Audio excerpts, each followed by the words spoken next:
반삭을 드렸던 곳이고요. 예루살렘 산성이 있는 것이고 솔로몬의 성전터가 되는 것이고 헤롯의 성전이 되는 것이고 이걸 갖다 다른 말로 하면 다윗 성까지 시온성 이렇게 하잖아요. 지금은 현재 오마르 성전이 있으니까 유대인들이 이 땅을 얼마나 차지하고 싶겠어요.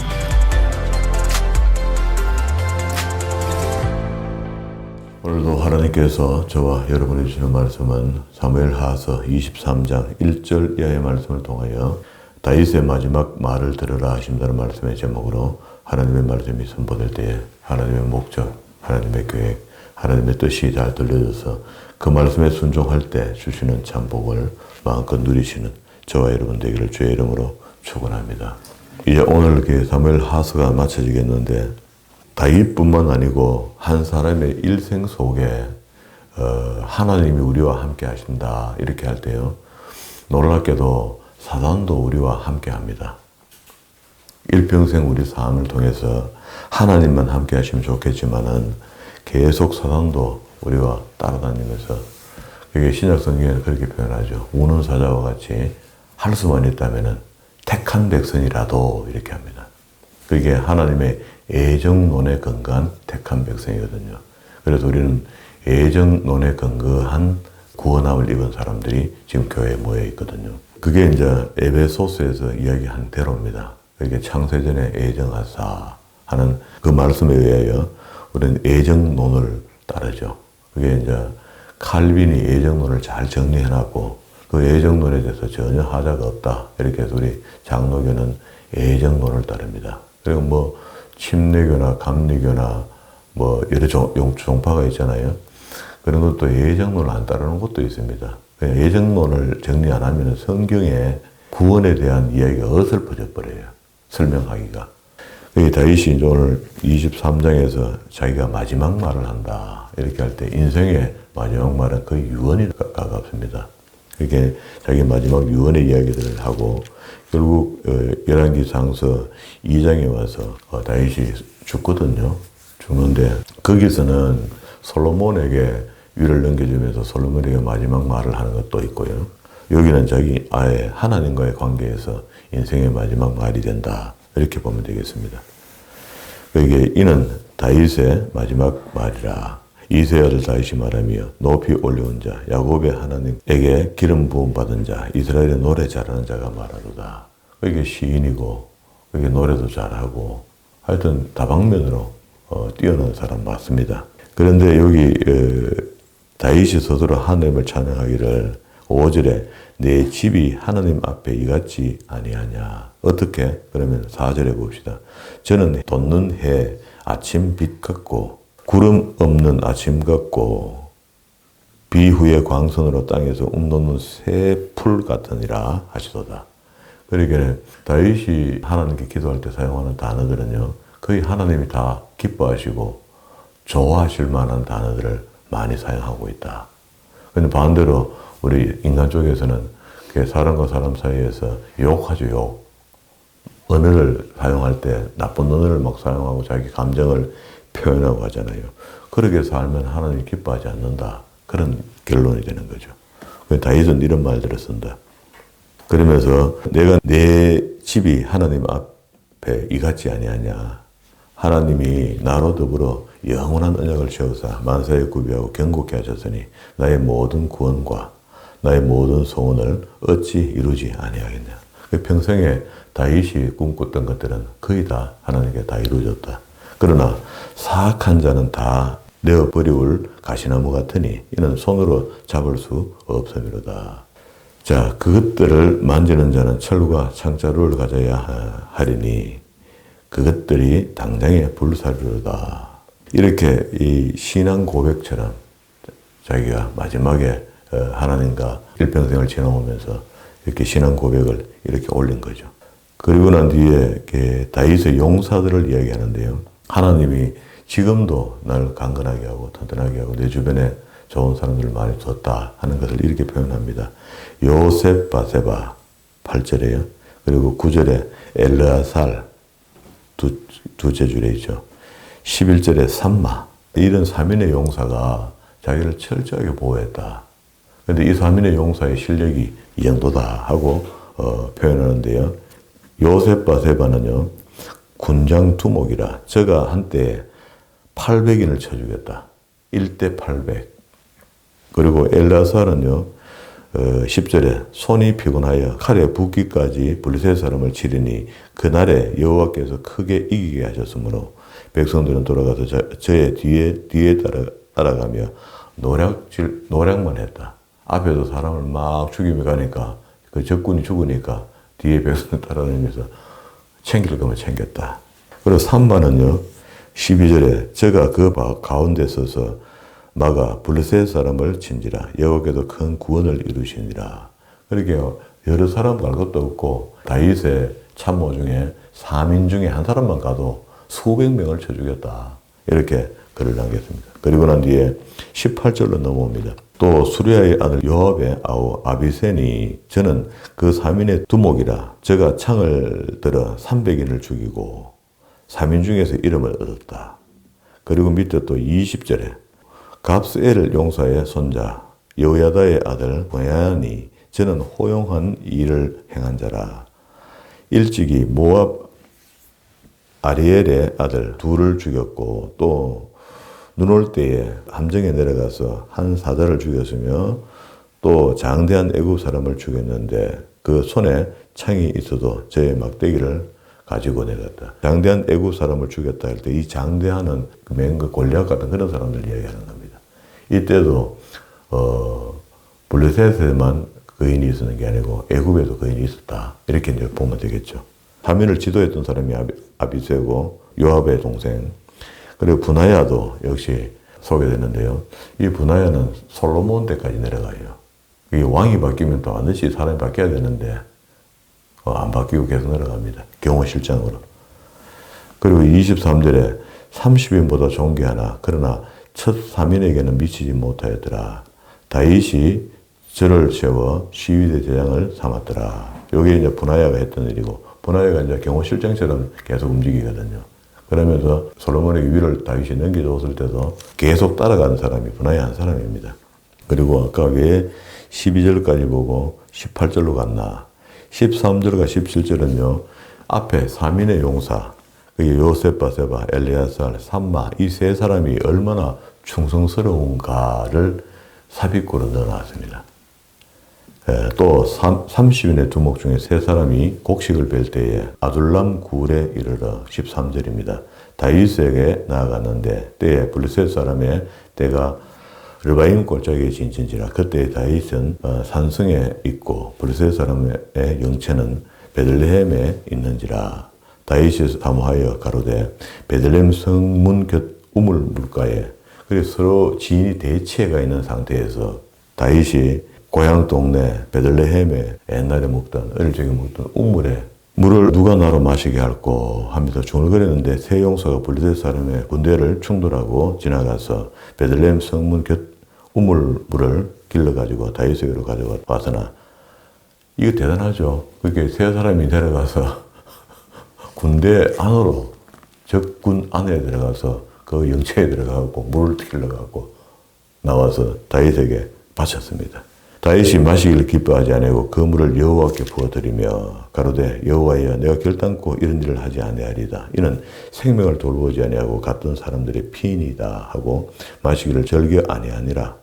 세 용사가 이런 일을 행하였더라.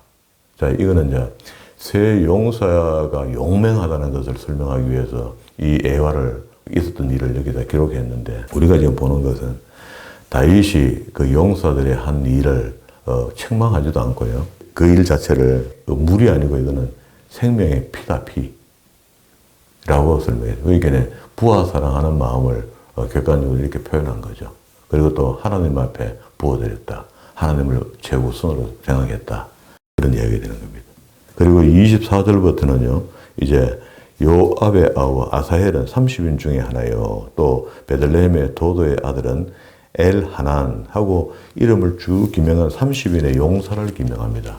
왜 적어도 군주가 되려면은 자기 주변에 이만한 충성스러운 사람들이 필요하죠. 어느 조직이든지 다 그렇습니다.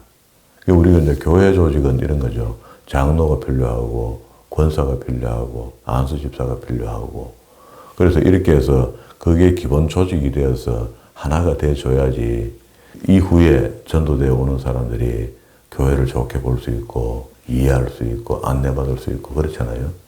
그래서 이제 마치 다윗의 시대에 주변에 3인이 이렇게 그리스도도 그랬습니다. 12인의 제자를 거뒀지만 가장 가까이 피권이 뒀던 언더그라운드죠. 가까이 뒀던 사람이 요셉하고 베드로 같은 사람이라. 그러니까 늘 함께 다녔고 무슨 이야기할 이야기도 그들과 이야기했고 그런 겁니다. 이게 그냥 편을 먹는다 이런 게 아니고요. 이 조직이 잘 되려면은 아주 가까이에서 깊은 이야기도 할 수 있는 사람이 필요하고요. 그리고 조금 더 넓혀서 또 마음의 중심을 이해할 수 있는 사람들의 모임이 필요해요. 이게 이렇게 모여져 있어야지 이 조직이 든든하지 혼자 독불장군처럼 나가는 것도 선지 못하고요. 그리고 몇 사람만 갖고 완전히 편협하게 다른 사람은 다 잘라버리고 나가는 것도 또 선지 못합니다. 여기도 지금 3인이 있고 다시 두 사람을 더 소개했고 그리고 24절부터는 30인의 용사를 설명합니다. 쭉 내려가면은요, 우리 눈에 보이는 게 39절에 보면 해 사람 우리아라 이상도와 37인이었다 이렇게 이야기합니다. 그러면은 그 해 사람 우리아는 우리가 잘 알잖아요. 다윗이 그 일을 통해서 지금 이만한 고통을 받고 기억에 지울 수 없는 잘못. 그런데 난 그거 참 좋게 생각해요. 일평생 우리가 하나님께 선하게만 살 수 있으면 너무너무 좋겠지만은 우리의 어떤 하나님 앞에 큰 실수 하나가 두 번 다시 이제 그 죄를 짓지 않을 수 있는 그런 각오가 될 수 있다고. 그 용서 한번 받은 것 때문에 두 번 다시 바세바와 같은 일은 안 생기거든요. 이게 너무 아프게 자기는 징계로웠기 때문에. 그리고 난 뒤에 24장 1절입니다. 여호와께서 다시 이스라엘을 향하여 진노하사 저희를 치시려고 다윗을 감동시키시사 가서 이스라엘과 유다의 인구조사를 하라 하신지라. 그렇게 이제 인구조사를 한다는 것은 내가 지금 치리하고 있는 나라의 인구가 몇 명이며 그리고 만약에 전면전이 일어났을 때 몇 명의 군인을 모병할 수 있는지 세금은 얼마를 거둘 수 있는지 그러면 이제 이렇게 되면 이제 국가가 얼마나 건강한가 이런 걸 다 체크해 볼 수 있잖아요. 이 인구조사를 함으로. 호구조사다, 호구조사. 그리고 이제 병사를 얼마나 모병할 수 있는가 이런 것들이 다 확인되는 건데요. 그러면 이제 이게 우선해 봤을 때는 왕이 됐으니까 당연히 자기 나라 사람이 몇 명이며 세금은 얼마나 들어올 것이며 징병을 했을 때 몇 명의 군사가 일어날 것이며 이걸 갖고 있는 게 정상 맞죠. 그런데 이때는 하나님이 왕이시기 때문에 지가 왕으로 행세해서는 안 된다 그런 이야기입니다. 그래서 왕이 그 곁에 있는 군대 장관 요압에게 이르되 너는 이스라엘 모든 지파 가운데서 다니면서 단에서 월세바까지 인구조사하여 그 도수를 내게 알게 하라. 이렇게 이야기를 하니까 요압 군대 장관이 한다는 이야기가 별로 마음에 안 들잖아요. 다윗이 지금. 이 믿음 없는 요압 군대 장관도 왕께 구하되 이 백성은 얼마든지 왕의 하나님 여호와께서 100배나 더하게 하사 내 주 왕의 눈으로 보게 하시기를 원하나이다. 그런데 내 주 왕은 어찌하여 이런 일을 기뻐하시나이까? 왜 합니까 이거? 하나님이 주면은 지금보다 인구가 100배도 늘 수 있고 1000배도 늘 수 있는 건데 믿음이 이야기를 했어요. 왕의 명령이 요압과 군대 장관들을 재촉한지라 억지로 끝까지 하라 한다는 겁니다. 왜 이럴까 이거 지금 다윗이? 장관이 이스라엘 인구를 조사하려고 왕의 앞에서 물러나서 요단을 건너가서 아헬로, 야셀, 길르앗 쭉 내려가면서 부엘세바까지 내려갔다 와요. 한 바퀴 삑 돕니다. 도는데 군사를 헤아려 보니까 저희 무리가 중을 두루 돌아 9달 20일 동안 20날 동안에 예루살렘에 이르러 요압이 인구 도수를 왕께 구하니 곧 이스라엘에서 칼을 빼는 담대한 자가 80만이요 유다 사람이 50만이었더라. 대단하죠. 그렇게 그 당시에 이만하면 뭐 대단한 거죠. 군사를 이끌 수 있는 숫자가 이만큼 되니까. 자, 이 일이 있고 난 뒤에 10절에 다윗이 인구 수를 조사한 후에 그 마음에 자책하고 여호와께 아뢰되 내가 이 일을 행함으로 큰 죄를 범하나이다. 그때 깨달은 겁니다. 이건 내가 한 것이 아니고 하나님께서 하신 것인데 내가 한 것처럼 취급하면서 억지를 부렸다는 거라. 근데 이게 이게 역대기 상서인가 봐요. 상서 21장에 보면은요. 뭐라고 써놨냐면은 사단이 일어나 이스라엘을 대적하고 다윗을 격동하여 이스라엘을 계수하게 하니라. 지금 그 에스라의 손으로 역대기가 다시 기록될 때는 조금 좋은 쪽으로 표현한다고 했는데 다윗이 왜 그때 그 인구조사를 기꺼이 요압도 말기는 인구조사를 했나 말이죠. 그래서 그 하나님 앞에 범죄했다는 것을 본인이 깨닫고 회개했나 말이죠. 그런데 여기 보니까 사단이 일어나 이스라엘을 대적하고 다윗을 격동케 하여 이스라엘을 계수했다. 우리 앞에서 열왕기 하서에서는요, 여호와께서 다시 이스라엘을 향하여 진노하사 이렇게 했습니다.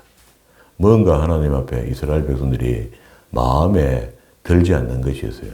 그러니까 진노하사 저희를 치시려고 다윗을 감동시켰는데 뭘로 감동시켰습니까? 사단의 영이 들어가서 감동하는 것을 허락한 겁니다.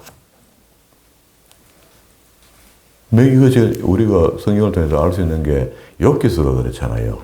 욥기서 1장에 한번 봅시다. 욥기서 1장 6절에 하루는 하나님의 아들들이 와서 여호와 앞에 섰고 사단도 그 가운데 왔는지라. 여호와께서 사단에게 이르시되 내가 어디서 왔느냐. 사단이 여호와께 대답하여 가로되 땅에 두루 돌아 여기저기 다녀왔나이다. 여호와께서 사단에게 이르시되 내가 내 종 욥을 유의 보았느냐. 그와 같이 순전하고 정직하여 하나님을 경외하여 악에서 떠난 자가 세상에 없느니라. 만약에 사단이 하나님 의전 회의에 다윗의 문제를 갖고 왔다면 하나님이 욥을 칭찬하듯이 당연히 다윗을 칭찬했을 겁니다. 그런데 역시 똑같은 말을 했을 겁니다. 사단이 여호와께 대답하여 가로되 욥이 어찌 까닭 없이 하나님을 경외하겠습니까?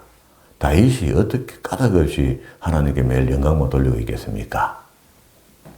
주께서 그와 그 집과 그 모든 소유를 산울로 두르심이 아닙니까? 복을 주었으니까 기뻐하고 감사하고 하나님께 영광의 제사를 드리고 그래 하죠. 오늘 우리 개인 누구에게 하나님께서 복을 주니까 그가 믿음 있는 척하고 새벽 기도도 하고 모든 예배에 다 참석해야 된다 하고 큰 소리 치고 믿음은 이런 기다 하고 이렇게 하지요. 믿음 안 주면 그리고 또 묵을 거 안 주면 그거 하겠습니까? 마귀가 사탄이 하나님께 그렇게 누가 했다고 이제 가정 한번 해봅시다. 가정하는 게 아니라 사실은 그렇죠. 그렇게 되게 돼 있죠 지금. 그러면은 똑같은 욥이 당했던 우리 행편과 처지는 다르지만 시대도 다르고 시간도 다르지만 지금도 여전히 우리가 믿음이 성장해 나가려 하면은요 이 시험에는 항상 걸리게 되어 있습니다. 시험 없이는 하나님의 일꾼으로 옳다 인정을 받을 사람이 별로 없습니다. 시험을 통해서 알게 하거든요. 근데 우리의 인생 속에 돌아보면은 적지 않은 시험이 왔다 갔죠. 그래 왜? 우리는 그걸 이기지 못했거든. 넘어졌습니다. 시험이 올 때마다 넘어져 버렸어. 왜? 이런 비밀들을 모르니까. 어떻게 하나님의 교회에 내가 성경을 들고 있는데 어떻게 마귀가 오노? 마치 또 부적처럼 우리 그렇게 믿었잖아요. 예수 믿는 것을. 하나님 대하는 걸 그렇게 믿었다고. 그거를 좋은 믿음에 생각했죠. 내 성경책 끌고 다니면은 마귀 사탄이 틈타지도 못한다. 차에 항상 차 뒤에다가 성경책 얹어놓고 다니면은 사고도 안 난다. 그게 신앙입니까? 미신입니까? 미신입니다, 미신. 그런 신앙을 우리 좋은 신앙처럼 여기고, 저 집사님 신앙 좋다. 성경책 가다 다니는 거 봐라. 그래가 성경책 뒤에 싣고 뒤에다가 옛날에는 그 이투스라는 기독교인의 표시를 물고기를 붙이고 다녔잖아요. 붙이고 다니면서 교통위반을 지가 혼자 다 하고, 그렇게 엉뚱한 짓을 했던 시대도 있거든요. 잘못 믿어서 그런 겁니다. 그러면 오늘 여기 욥은 아무 상관없는데 하나님과 마귀 사이에 사탄 사이에 몇 마디 하다가 주고받고 하다가 그러면 시험 한번 해봐라 하고 모델을 만들어 놓은 거죠. 욥이라는 모델을. 모델이지 이 모델은 역시 오늘도 이 모델대로 우리가 생겨날 수 있는 겁니다. 케이스가 아니기 때문에. 그럼 오늘 내한테도 이런 일들이 벌어질 수 있는 거죠. 그래서 우리는 이미 성경을 통해서 이사야서 14장 그리고 또 에스겔서 28장에 사탄이 어떻게 출발했다는 것을 성경은 우리에게 얘기하고 있었기 때문에 그럼 우리 배워서 다 알고 있죠. 하늘의 별이라고 했던 천사 3분의 1이 사탄과 도모해서 땅에서 지금 하나님의 부리시는 악신으로 쓰임받고 있단 말입니다.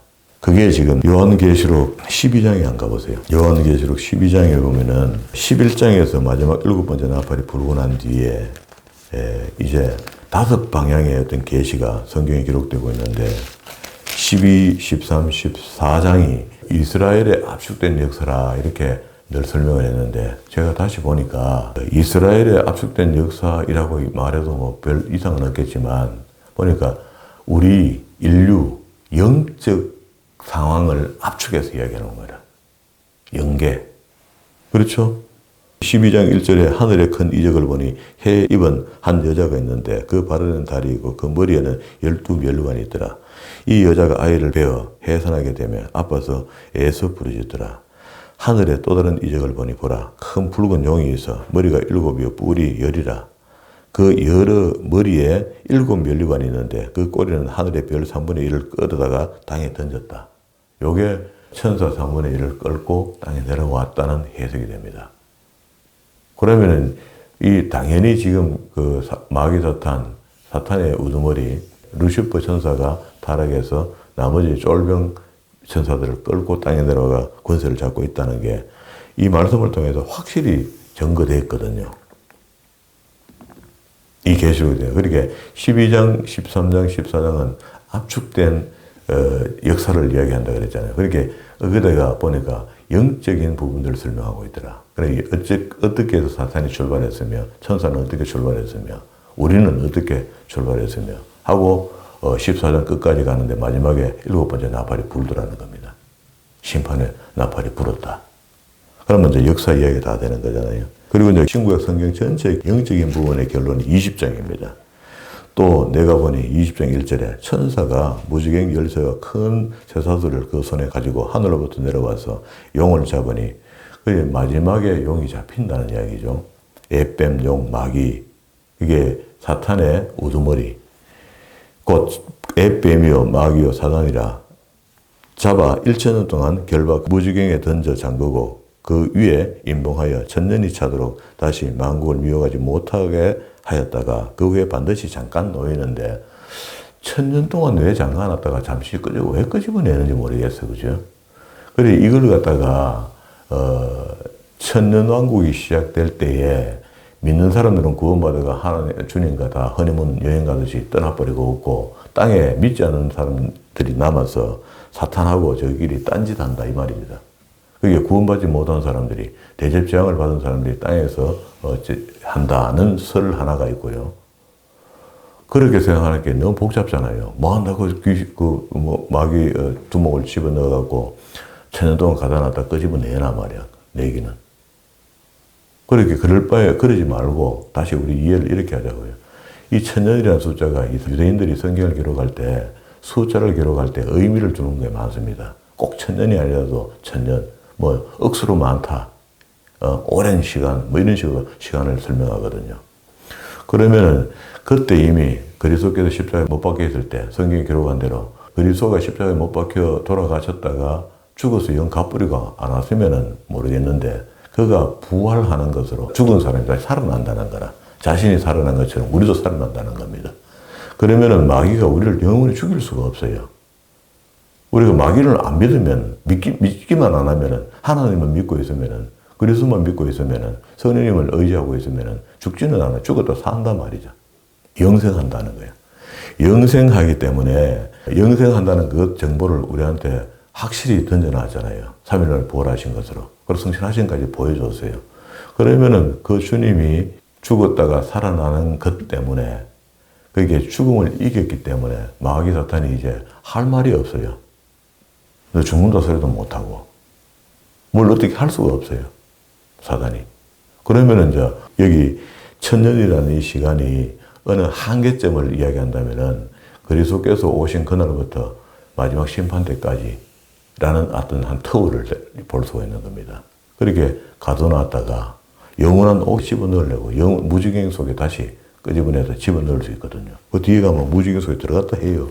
10절에 보면은 또 저희를 미혹하는 마귀가 불과 유황못에 던지오니 거기는 짐승과 거짓선녀도 미리 들어가 있더라. 이 심판 때 들어가 있는 것이고 다시 끄집어냈다가 다시 집어온 거고. 그럼 이렇게 되면은 두 번째 설명하는 설명이 조금 더 명확해지죠. 그게 앞에 거를 주장하는 사람도 있고 뒤에 거를 주장하는 사람도 있고 우리는 그것을 하나를 정해야 돼요.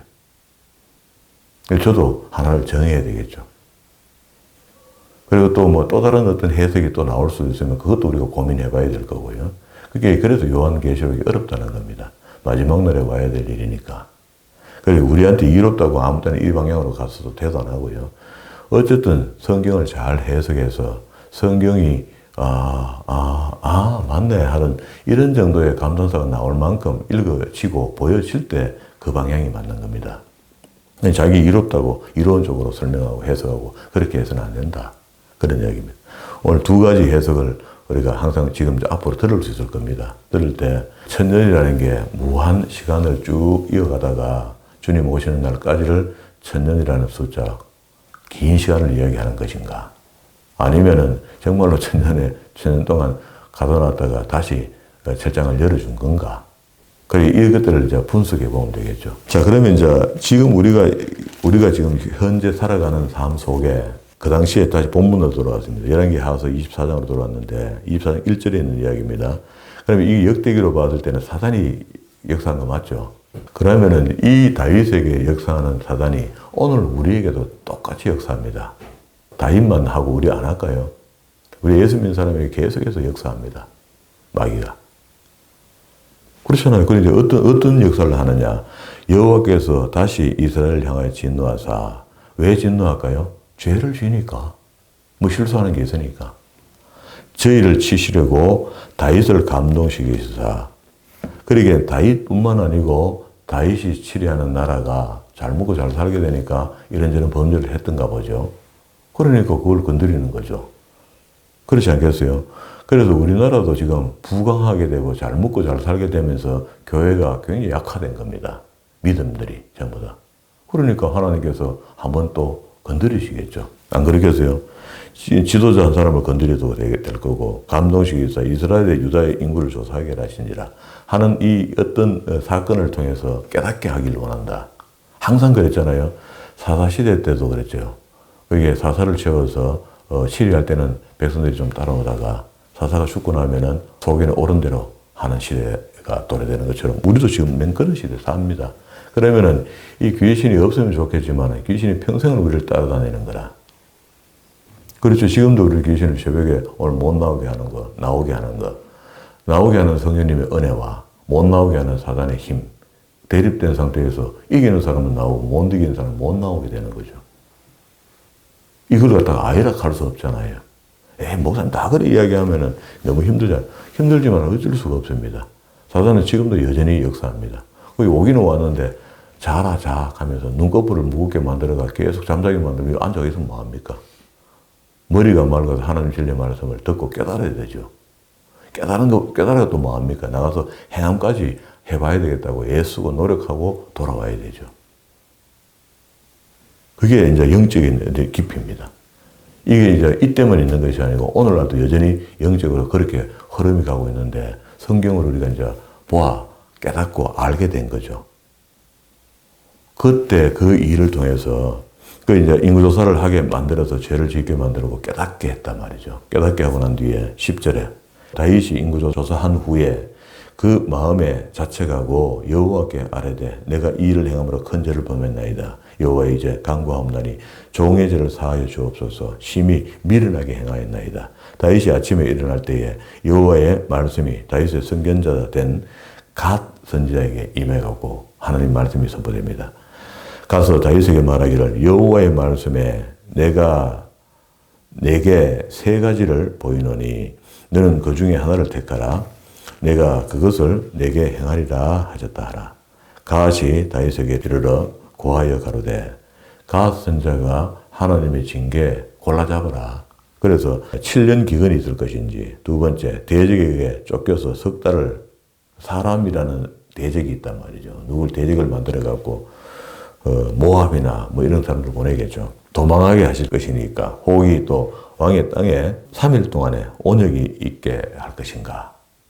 세 개 중에 골라 잡으면 된다. 그러니까 다윗이 곰곰이 생각해 보니까 그 앞에 두 개는 사람에게 유림받는 것 같거든요. 이게 하나님이 직접 직계받는 게 달게 받겠는 게 이게 좋겠다 판단하고 다윗이 가다게 이르되 내가 공경이 있었도다. 여호와께서 긍휼이 크시니 우리가 여호와의 손에 빠지고 내가 사람의 손에 빠지지 않기를 원하노라. 이에 여호와께서 그 아침부터 정하신 때까지 온역을 뜨거운 바람을 불게 하고 거기다가 또 유행병 이런 것들을 보내준 것 같아요. 지금처럼 코로나 같은 그런 거죠. 이스라엘에게 내리시니 다음부터 브엘세바의 백성들이 죽은 자가 7만이더라. 그러니까 이스라엘 나라 전체가 범죄해서 벌을 받게 하나님께서 하셨을 수도 있고요. 다윗 한 사람이 고집을 세워서 결국 그 인구조사를 계속해서 하나님을 멸시하는 것처럼 행동했던 것도 될 수가 있을 겁니다. 그래 어쨌든 하나님이 시작하신 일이야. 그런데 그 속에 부리시는 게 누구냐? 악신입니다. 악신. 마귀입니다. 사탄입니다. 그러면 지금도 여전히 우리를 훈련하기 위해서는 하나님이 부리시는 악신을 사용하신다고 봐야 되죠. 그때는 했고 지금 안 한다 이렇게 할 수 없거든요. 마지막 심판 때까지 그럴 겁니다. 그래서 성경이 그 증명하고 있잖아요. 자, 이렇게 해서 17절에 다윗이 백성을 치는 천사를 보고 곧 여호와께 아뢰어 가로되 나는 범죄하였고 악을 행하여서 사건이와 이 양무리는 무엇을 행하였나이까? 청건대 주의 손으로 나와 내 아비의 집을 그냥 치시고 백성들은 용서해 줬으면 좋겠다. 군주 같은 이야기 하죠. 배포가 있죠. 기도가 큽니다. 그죠? 어쨌든 내만 살고 봐야 될 건데 그렇게 백성들이 죽어가는 걸 아파하면서 그래서 다윗입니다. 이날에 갓이 다윗에게 이르러 고하되 올라가서 여부수 사람 아리오나의 타작마당에서 여호와를 위하여 단을 쌓으소서 하고 목사님이 가르쳐 주었어요. 영적이고 그것도 예배고 이런 부분에 대해서는 그 당시엔 선지자가 지도하는 것이고 지금은 또 목사가 할 수 있잖아요. 그게 집사님이 이래가 안 돼. 이렇게 하나님 앞에 금식이라도 드려. 회개해. 이렇게 이제 한마디 해주죠. 다윗이 여호와의 명하신 바를 갓의 말대로 올라가니라. 자, 그렇게 이제 그 말 듣고 하나님께 단을 사겠다는 이야기죠. 아리우나가 바라보다가 왕과 진복들이 자기를 향하여 옴을 보고 나아가서 왕 앞에서 얼굴을 땅에 대고 절하며 가로되 어찌하여 내 주 왕께서 종에게 임하였나이까? 다윗이 가로되 내게서 타작마당을 사서 여호와께 단을 사 백성에게 내리는 재앙을 그치게 하려 함이로다. 아리우나가 다윗에게 고하되 원컨대 내 주 왕은 좋게 여기시는 대로 취하여 어느 땅이든지 다 가져가세요. 필요한 거 다 드리겠습니다. 그렇게 아리우나가 이야기를 합니다. 번제에 대하여서는 소가 있고 뗄나무는 대하여서는 마당에 절구지라는 제구와 소의 멍에가 있으니까 그걸 사용하면 되겠고 왕이 아리우나가 이것을 다 왕께 드리리다 하고 또 왕께 고하되 왕의 하나님 여호와께서 뿌게 받으시기를 원하나이다. 왕이 아리우나에게 이르되 그러지 아니하다. 내가 값을 주고 내게서 살이라. 공과 사를 분명히 따집니다. 이건 지금 공식적으로 백성들을 위하여 하나님께 드리는 단이 되는데 그걸 백성 그 빼떨어가 하면 어디 합니까? 빼떨지는 안 해도 준다 해도 그 왕이 감히 왔는데 아리우나가 그러면 안 됩니다. 이렇게 하겠습니까? 값을 치세요. 이렇게 하겠습니까? 그렇게 말 못하니까 다윗이 알아서 해야 되는 거죠. 이거는. 힘 있는 사람 쪽에서 해야 되는 거죠. 그래서 번제를 드리지 아니하리라 하고 은 50세겔로 타작마당과 소를 사고 그곳에 여호와를 위하여 단을 샀고 번제와 화목제를 드렸더니 이에 여호와께서 그 땅을 위하여 기도를 들으심에 정성이 되잖아요. 바르잖아요. 그러니까 즉각 하나님이 응답하십니다. 근데 그렇게 회개하는 마음으로 갔는데 아리오나 타작마당을 그저 슬쩍 받아갖고 소도 슬쩍 끄집어와갖고 잡아갖고 준다카이 그걸 알았다 하고 고맙다 하고 해버렸어요. 우리가 응답되겠습니까? 부정한데. 우리 기독교인들은 그런 걸 잘합니다. 대충 엎어 설렁설렁 안 돼. 하나님 앞에는 공과 의가 분명해야 됩니다. 이게 의라 공의 할 때 의라 하는 것은요. 의로운 하나님의 말씀. 의로운 하나님의 말씀. 진리를 이야기하는 거 아닙니까? 그게 그 영적인 일들을 너무 인간적인 생각으로 그렇게 해서 안 된다. 그래서 그의 땅을 위하여 기도를 드리시며 이스라엘에게 내리는 재앙이 그때 그쳤더라. 이렇게 했습니다. 만약에 그때 다윗이 그 땅을 돈 주고 사지 않고 했더라면 지금처럼 이런 분위기가 만들어지지 않았을 겁니다. 그 땅이 알고 봤더니 아브라함이 이삭을 드렸던 곳이고요. 예루살렘 산성이 있는 것이고 솔로몬의 성전터가 되는 것이고 헤롯의 성전이 되는 것이고 이걸 갖다 다른 말로 하면 다윗 성가전, 시온성 이렇게 하잖아요. 지금은 현재 오마르 성전이 있으니까 유대인들이 이 땅을 얼마나 차지하고 싶겠어요. 지금도. 다 지나간 일인데 이제. 왜? 그리스도께서 이 땅에 오시기 때문에 완성되었기 때문에 성전이 우리 마음속에 다 각자의 성전을 세워줬잖아요. 성경을 좀 곰곰이 보고 진짜 하나님이 기뻐하시는 일이 무엇인가. 다윗이 아까 앞에서 기도할 때 뭐라 했습니까? 저는 돋는 해 아침 빛 같고 구름 없는 아침 같고 비 후에 광선으로 땅에서 움돋는 새풀 같으니라 하시도다. 그렇게 맑고 청명하고 어떻게 뒤집어 보든 앞으로 보든 좀 이렇게 깨끗하고 정리되어 있고 말이야. 하나님 쓰실 만한 보암직한 그런 어떤 준비가 되어 있는 사람이 복을 받지. 아무것도 준비 안 되고 꼬장꼬장하게가 더러운 걸 혼자 다 하면서 나쁜 짓은 혼자 다 하면서 복하면 그거 따라가고 복하고 따라다니는 그런 사람이 어떻게 복이 임하겠습니까? 마귀도 복을 주거든요. 돈도 좀 벌게 해주고 건강하게도 좀 해주고요. 병도 나사주고 합니다. 마귀도 할 줄 안다고. 그리고 에스겔서 28장에 마귀가 탄생되는 것을 에덴 동산에서 탄생 두로 왕으로 언유해서 이야기할 때 거기 보면은 음악도 잘하고요. 돈도 많고요. 황금도 많이 가지고 있고요.